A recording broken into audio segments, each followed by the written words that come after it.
तो hello everyone, my name is Khan. स्वागत करता हूं फिर से अपनी एक न्यू वीडियो में। आज की जो वीडियो होने वाली है HTML के अंदर लिस्ट टैग के बारे में हम देखने वाले हैं कि लिस्ट टैग क्या है HTML के अंदर। आइए देखते हैं। तो सबसे पहले हम चलते हैं लिस्ट टैग, यानी कि जो लिस्ट टैग होते हैं HTML के अंदर वो दो टाइप्स के होते हैं। एक तो होते हैं ऑर्डर लिस्ट, एक होते हैं अनऑर्डर लिस्ट। तो यहाँ पर हम देख लेते हैं ऑर्डर लिस्ट है क्या। ऑर्डर लिस्ट के बारे में मैं आपको थोड़ा सा बता दूं। जैसे कि यहाँ पर हम ऑर्डर लिस्ट क्रिएट करते हैं तो उसकी हम ऑर्डर लिस्ट बनाते हैं और उसके अंदर हम यूएल टैग के अंदर हम एल आई टैग का यूज करते हैं, यानी कि कोई भी आइटम्स क्रिएट करने के लिए यहाँ पर आपको देखने को मिल होगा लिस्ट के अंदर हम आइटम्स क्रिएट करने के लिए एल आई टैग का यूज करते हैं।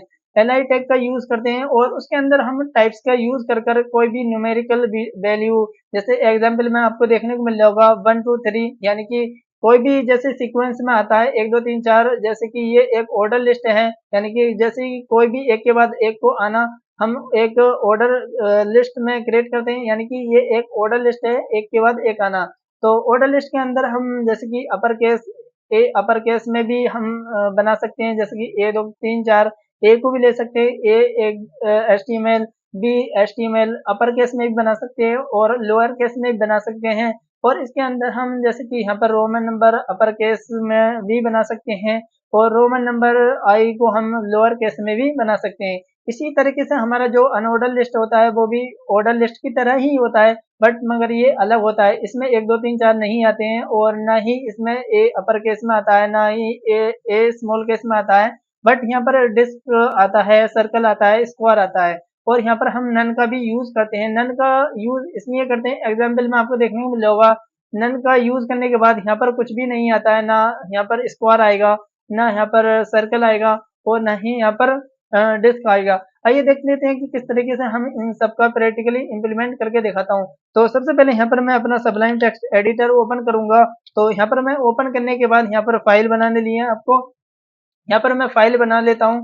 तो फाइल मैं एफ के ज्ञान फोल्डर में ही बनाऊंगा। तो यहाँ पर मैं ले लेता हूँ लिस्ट। तो यहाँ पर मैं लिस्ट ली, मैंने .html लिया। यहाँ पर मैंने जैसी फाइल बनाई और यहाँ पर हमारा जो बेसिक टैग है HTML, और इसे मैं मेटा टैग को हटा दूंगा यहाँ से। तो यहाँ पर मैंने मेटा टैग को हटाया, यानी कि रिमूव कर दिया। और यहाँ पर मैं टाइटल में लिस्ट ही ले लेता हूँ क्योंकि हम लिस्ट ही बनाने वाले हैं, लिस्ट। और यहाँ पर मैं टैग भी लिख लेता हूँ क्योंकि हम टैग थोड़ा सही लगेगा, लिस्ट टैग। यहाँ पर मैंने इतना लिया। लेने के बाद अब हम देख लेते हैं कि किस तरीके से हम एक ऑर्डर लिस्ट बनाने वाला हूँ पहले मैं। तो यहाँ पर सिंपली मैं S2 टैग का यूज करूंगा। 3 का भी कर सकते हैं, बट मैं यहाँ पर S2 टैग का यूज करने के बाद, क्योंकि यहाँ पर बड़े में आपको ऑर्डर लिस्ट देखने को मिलेगा, तो सिंपली यहाँ पर मैं ऑर्डर ऑर्डर ऑर्डर यहाँ पर मैंने ऑर्डर लिखा और यहाँ पर मैं लिस्ट लिख लेता हूँ। जैसे ही मैंने यहाँ पर इतना लिया, लेने के बाद अब यहाँ पर हम देख लेते हैं किस तरीके से जो हमारा लिख दिया है। S2 टैग के अंदर ऑर्डर लिस्ट लिखने के बाद अब हमें यहाँ पर OL टैग का यूज करना पड़ेगा। तो मैं सिंपल ही यहाँ पर OL टैग का यूज करूंगा। तो यहाँ पर आपको OL टैग के अंदर एक टैग और लिखना है जिसका नाम है LI। तो यहाँ पर हम LI टैग का यूज करने वाले हैं। तो यहाँ पर मैंने LI टैग लिया, उसके अंदर मैं लेने वाला हूँ HTML। तो यहाँ पर सिंपल मैं यहाँ पर कैपिटल में ले लेता हूँ HTML और इसे ही मैं कॉपी कर लेता हूँ। तो सिंपली आपको कुछ नहीं करना है। तो यहाँ पर मैं इसे ही कॉपी करने के लिए हम इसी का ही यूज करेंगे। तो सिंपल मैं यहाँ पर कॉपी करता हूँ और यहाँ पर मैं आपको फिर से एक बार यहाँ पर मैं फिर से पेस्ट कर देता हूँ। तो सिंपली यहाँ पर पेस्ट करने के लिए हमें कुछ नहीं करना पड़ेगा। तो यहाँ पर मैं फिर से एक बार ऊपर चलते हैं क्योंकि यहाँ पर ये अभी कॉपी नहीं हुआ है। तो यहाँ पर मैं इसे कॉपी करता हूँ, यहाँ पर कॉपी किया। कॉपी करने के बाद यहाँ पर हमें पेस्ट करना है। फिर से मैं एक बार और पेस्ट कर देता हूँ क्योंकि यहाँ पर मैं 3 ही आइटम्स लेने वाला हूँ। तो यहाँ पर सिंपल सबसे पहले हम लेने वाले हैं यहाँ पर HTML, और यहाँ पर है हमारा CSS। फिर यहाँ पर हम जावास्क्रिप्ट ले लेते हैं, बट यहाँ पर जावास्क्रिप्ट भी सही रहेगा। तो यहाँ पर मैं पाइथन ले लेता हूँ। पाइथन थोड़ा मुझे अच्छा लगता है। तो यहाँ पर मैंने पाइथन लिया। अब पहले मैं यहाँ पर आपको बता दूं कि इसे थोड़ा मैं यहाँ पर आपको हटा दूं कि किस तरीके से यहाँ पर मैं इसे कैंसिल कर देता हूँ, फिर मैं इसे सेव करता हूँ। पहले मैं इतना ही दिखाता हूँ कि किस तरीके से हमारा जो आउटपुट आ रहा है वो क्या आ रहा है। तो मैं सिंपल ओपन अ ब्राउजर, यहाँ पर हमें ब्राउजर पर रन करनी होती है फाइल। तो यहाँ पर अभी आपको देखने को मिल रहा है कि कुछ भी नजर नहीं आ रहा है, यानी कि कुछ भी अभी हमने नहीं लिखा है। आपको देखने को मिल रहा है यहाँ पर कुछ भी नहीं है। जैसे ही मैं यहाँ पर वैसे ही लिखता हूँ और यहाँ पर मैं सेव करके फिर से यहाँ पर मैं जैसे रिफ्रेश करूंगा, यहाँ पर आपको देखने को मिलेगा कि HTML के अंदर 1 2 3 यानी कि एक सीक्वेंस में ऑर्डर लिस्ट आ गई है। जैसे कि हम 1 2 3 4 लिख सकते हैं, इसके अंदर हम और ए कैपिटल में ले सकते हैं, स्मॉल में ले सकते हैं, रोमन नंबर ले सकते हैं। तो सिंपल ही आपको ले लेना है। तो सिंपल मैं यहाँ पर फिर से एक और बना लेता हूँ अनऑर्डर लिस्ट की। तो यहाँ पर सिंपल मैं इसे कॉपी कर लेता हूँ फिर से, और यहाँ पर मैं थोड़ा सा पेस्ट कर लेता हूँ फिर से। जैसे ही मैंने यहाँ पर इसे एक बार अंडू कर देता हूँ और यहाँ पर मैं पेस्ट करता हूँ। जैसे ही मैंने यहाँ पर पेस्ट किया और यहाँ पर मैं अनऑर्डर ले लेता हूँ, तो यहाँ पर मैं अनऑर्डर ले लेता हूँ। तो सिंपली यहाँ पर आपको अनऑर्डर मैंने यहाँ पर लिस्ट ली, और अनऑर्डर लिस्ट के अंदर मैं यहाँ पर चेंज कर लेता हूँ थोड़ा सा नीचे वाला। यहाँ पर मैं जावा स्क्रिप्ट कर लेता हूँ, तो यहाँ पर थोड़ा सा अच्छा लगेगा जावा जावा स्क्रिप्ट। मैंने यहाँ पर जावा स्क्रिप्ट लिया। अब यहाँ पर मैं आपको दिखाता हूँ कि किस तरीके से। तो यहाँ पर हमें यहाँ पर हमारा यूएल टैग है, यानी कि ओएल टैग का यूज किया था हमने ऑर्डर लिस्ट के अंदर। अनऑर्डर लिस्ट के अंदर हम यूएल टैग का यूज करेंगे। तो यहाँ पर सिंपल मैं यूएल कर लेता हूँ। तो यहाँ पर भी मैंने यूएल किया और यहाँ पर भी मैं यूएल कर लेता हूँ। जैसे ही मैंने इतना किया, अब मैं इसे आपको रिफ्रेश करके दिखाता हूँ कि किस तरीके से हमारा ये जो आउटपुट है वो आने वाला है। तो आपको देखने को मिल जाएगा सिंपली यहाँ पर जो हमारा आउटपुट आया है वो एक डिस्क के फॉर्म में आया है। तो सिंपल आइए देख लेते हैं टाइप्स के अंदर जाकर कि किस तरीके से हम एक रोमन नंबर और अपर केस में ए बनाने वाले हैं, स्मॉल केस में। तो हमें यूएल टैग के अंदर हमें एक टाइप्स एट्रीब्यूट का यूज करना पड़ेगा। तो यहाँ पर सिंपल आपको टाइप्स ले लेना है, और उसके अंदर जो भी यहाँ पर आप पास करोगे वो एक अपर केस और लोअर केस रोमन नंबर भी यहाँ पर आने वाला है। तो सबसे पहले मैं यहाँ पर कैपिटल ए लेने वाला हूँ।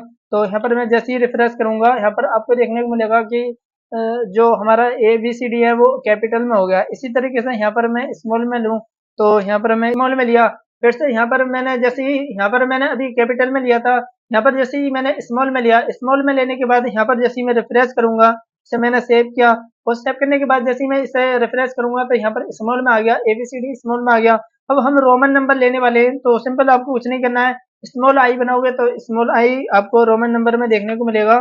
तो सिंपल है, मैं फिर से आपको रिफ्रेश करके दिखा दूं। तो इसे मैं हटा देता हूं और फिर से मैं यहाँ पर रिफ्रेश करता हूं, तो आपको देखने को मिल जाएगा जो हमारा रोमन नंबर है वो स्मॉल आई यानी कि स्मॉल आई के उसमें आ गया।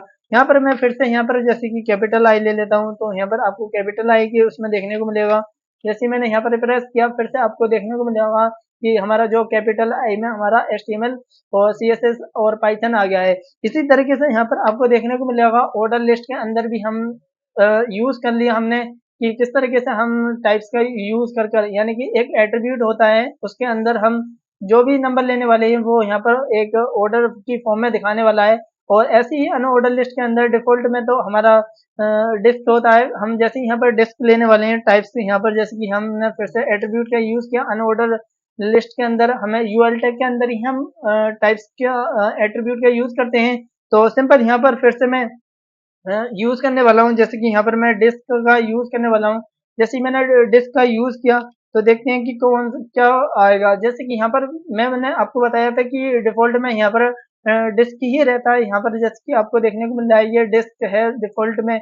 फिर से मैं यहाँ पर जैसे कि आपको बताऊं, जैसे ही मैं यहाँ पर सर्कल लूंगा तो यहाँ पर आपको देखने को मिलेगा सर्कल। जैसे ही मैंने यहाँ पर सर्कल लिया, आपको देखने को मिलेगा कि किस तरीके से हमारा सर्कल आ गया। सर्कल का यहाँ पर आपको कुछ भी यहाँ पर बॉर्डर आपको देखने को मिलेगा कि किस तरीके से यहाँ पर हमारा बॉर्डर आया है। ऐसे ही हमने सर्कल लिया, सर्कल के बाद यहाँ पर हम स्क्वायर लेंगे जैसे ही। तो यहाँ पर मैं स्क्वायर भी आपको लेकर दिखा देता हूँ। स्क्वायर जैसे ही मैंने यहाँ पर स्क्वायर लिया,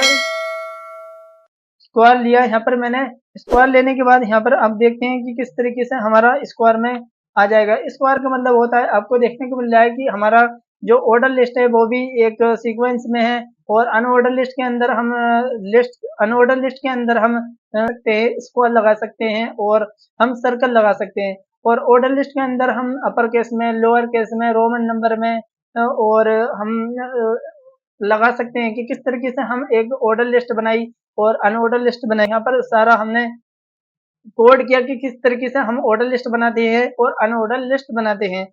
तो आज की वीडियो में सिर्फ इतना ही। Thank you so much guys, मिलते हैं नेक्स्ट वीडियो में। Thank you so much guys.